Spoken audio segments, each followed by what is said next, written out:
What's up, guys? How's it going? It's Matt here. So you're gonna have to deal with my voice. It's a little off today. So we've had a little bug running around in the family. Hence why I didn't do a video yesterday. And also for the people that want me to do something, here's your something for today. So here's the hole. The hole's taken care of today. Pew pew. All right. So anyway, I want to talk a little bit of something that I see. It pops up a lot, and I almost laugh every time I see these. How many times have you looked up like room clearing or say a certain firearm or something like that, and the title of the video that pops up is "What a Navy SEAL Thinks About This," or "How a Navy SEAL Clears This," or "How a Navy SEAL Does This." It's like, oh, come on, guys. It's like, I have 100% respect for Navy SEALs. I've worked with SEALs before. They're really cool guys. They're down-to-earth guys. They get the job done. You could tell they're freaking alphas, okay, when you're working with them. They're cool guys to work with. But the thing is that they're trying to kind of make it sound like them, simply because they're Navy SEALs talking about themselves in the third person, know better, and that you should try to be like a Navy SEAL when it comes to like clearing room or doing something like that.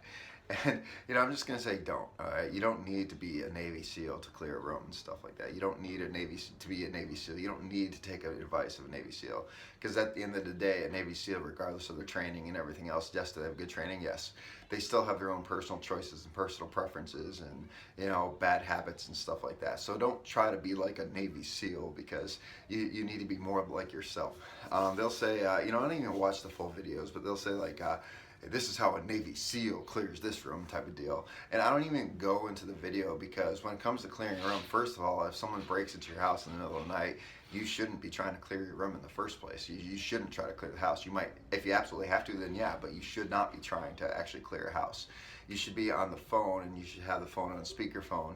You should put yourself in between the bad guys and your family with your firearms, using your house, whether it's bottlenecks or however the house is set up, the stairs, as defensive ways, or as ways to actually kind of like almost like to ambush the bad guys. But what you need to do is you need to stay out of the fight. Even any military guy whatsoever will tell you don't clear a room without a team.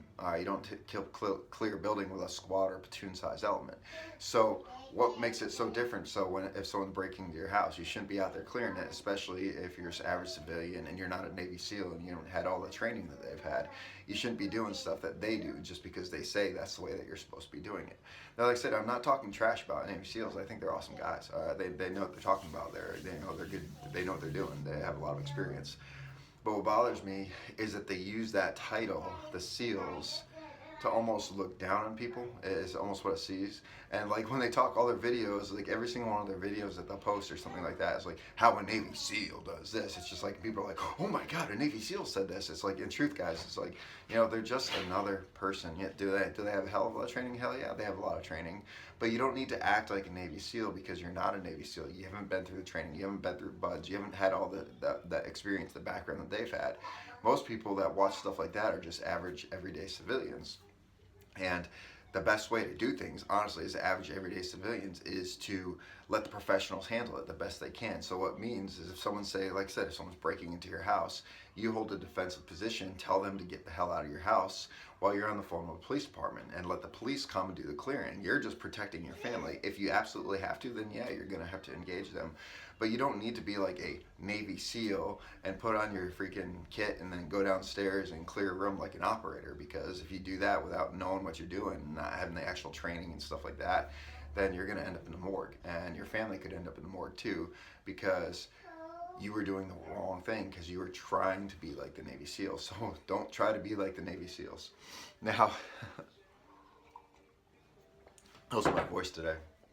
Now, there's some people that'll actually go out there and they'll talk how like gun reviews and pistol reviews and stuff like that, and they'll say, what a Navy SEAL thinks about this gun. And you gotta keep in mind is, a Navy SEAL, they have their own personal options, the way how they do stuff. Usually in a combat zone, they carry whatever firearms they want. A very common firearm that you'll see in Navy SEALs when it comes to pistols are HKs, HK-45s. They're actually used in the raid of Osama bin Laden. Those are the pistols. That HK-45 compact version was what was on the hip of some of them. They also carry 1911s. Some carry their SIGs, some carry their Glocks. So they all have their own personal opinions about specific types and firearms and systems and stuff like that. So you don't need to base your choices off of what their choices are, because that's their personal opinion.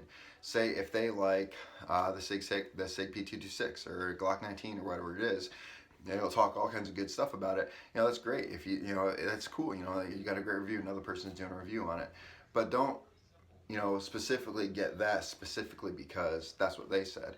Go out and do your own personal research and find out what works best for you, because some people shoot various pistols better than they shoot others, or some people can't shoot one and they can't shoot the other. So everyone's a little bit different when it actually comes to that. So just because you see a video with the title, because the Navy SEAL said this, or what a Navy SEAL thinks about this, first thing you gotta think to your mind is, okay, one, these guys who are doing these videos are full of themselves. They're full of themselves. Instead of, I understand that they have a title. It's who they are. They become a Navy SEAL. But you don't need to freaking talk down on people like that and, call everyone else a bad, or, there could be civilians that know badass tactics. There could be some civilians out there that are awesome when it comes to tactics and stuff like that, but they were never a Navy SEAL. So don't discount those people because a Navy SEAL tells you otherwise. Like I said, is like Navy SEALs, a lot of they're damn good operators, okay? They're good operators, but a lot of them use that title to push their personal opinions on a lot of different things. And like I said, once again, I'm not talking bad about Navy SEAls. I'm not talking bad about Navy SEAls. I've worked with them. They're cool guys to work with. And I have 100% respect. I have a lot of respect for those guys. But like I said, as a civilian, as a person, you don't need to take their opinion at face value just because they said in the title, because a Navy SEAL says so. You don't need to, because everyone has their own personal choices. Like I said, you do not need to be a Navy SEAL, tactical ninja operator to defend your house and defend yourself. You don't need to be that tactical Navy SEAL operator to carry a gun around on a daily basis and defend yourself and your family. You just don't need to actually be that. So you don't necessarily need to listen to every single thing that these guys say. When they say stuff, usually it's based on combat against terrorists and stuff like that. When it comes to actual real world type of situations, humans, average everyday Americans and humans in general, have been defending themselves a long time without any type of high-speed training or anything like that. They've been defending themselves with pistols for a very long time. A couple things that you need to be able to defend yourself. You need a pistol, and today mine is the M&P 40. This is that one with that badass Mad Pig Customs. I don't know, I just felt like carrying this today. So you need a pistol, you need a good holster that works. You need to be able to draw that pistol from your holster safely, and you need to be able to have good marksmanship to actually engage your targets. You don't need to do it the Navy SEAL way. You just don't. Anyway, guys, if you like this video, like, share, subscribe. Guys, go check me out on Patreon. You can actually help support this channel and support the content. Remember, guys, it's our responsibility to take care of each other and protect each other. Peace.